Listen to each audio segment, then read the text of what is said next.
Hello, I'm Angleton ISD Superintendent Phil Edwards, and I wanted to take just a moment to answer some of the questions that we have gotten about our time change and our new bell schedule.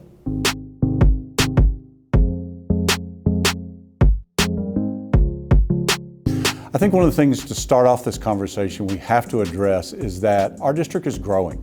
Home developers are coming into our area, building homes, and that brings new people into our district, and more importantly, new students. And our job at Angleton ISD is when a student shows up at our doors that we're going to educate them and that we're going to give them a high quality education.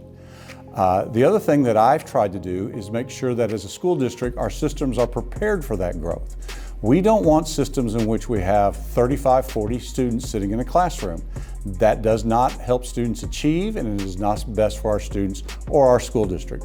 So that's why you're seeing new schools get built. That's why you're seeing some of our systems start to change.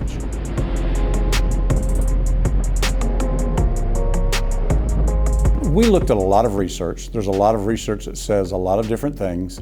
It's a decision that is going to affect some people positively and some people negatively.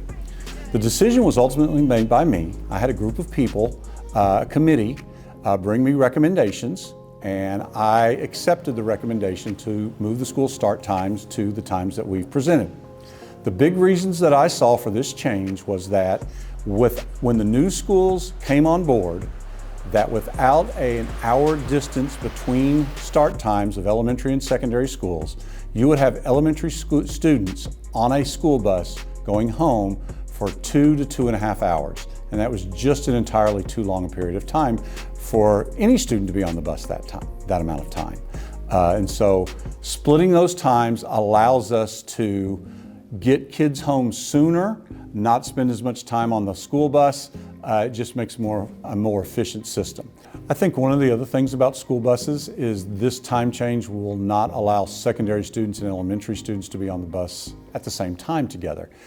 I understand that this time change will create some hardships and some change for people. We understand that. We looked at all sides. We realized that there was no way to create a system that would be beneficial for everyone.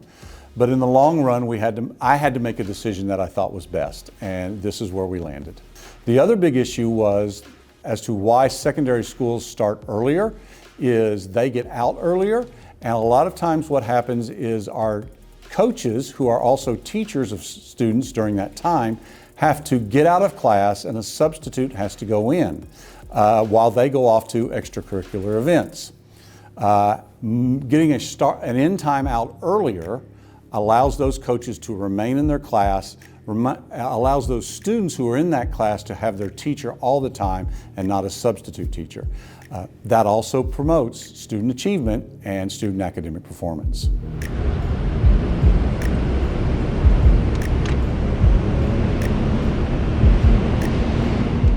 One of the other reasons we also looked at is the cost savings that this will occur by splitting this time change. Although this was not the driving factor, it is something we have to pay attention to. Currently right now, public school funding has not been acted upon by our legislature, and that is causing a hardship as we move forward. When you have inflation costs going up, insurance costs going up, and we want to make sure we keep tax rates low for our taxpayers, we have to look at systems, changing systems that will allow us to do that. Splitting times will allow us to have to buy fewer buses and hire less drivers. It will also give our current bus drivers more time on the road, so giving them a pay raise during this time as well. And so we see that that is important, an important factor in what we decided to do here. But I do want to reiterate, that was not the driving decision behind why we made this change. The driving decision was what was best for our students, and that's typically what drives the decisions that I make and we as a school district make.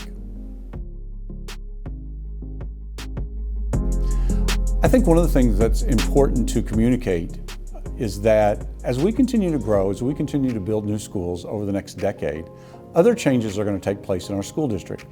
These changes will be made with that same goal and objective of doing what's best for our students. That's what will drive what decisions we make. But new attendance zones are going to have to be implemented, and there are going to be other additional changes as well, again, as we meet this population growth. I will say this, We understand parents may have questions, may have concerns, may need more answers than I'm able to give you right now. And if you do so, please call our administration office. We will be happy to visit with you about that, or send me an email. I've gotten a couple of those and had great conversations with people explaining the situation and hearing their points of view, which is an always welcome thing for me.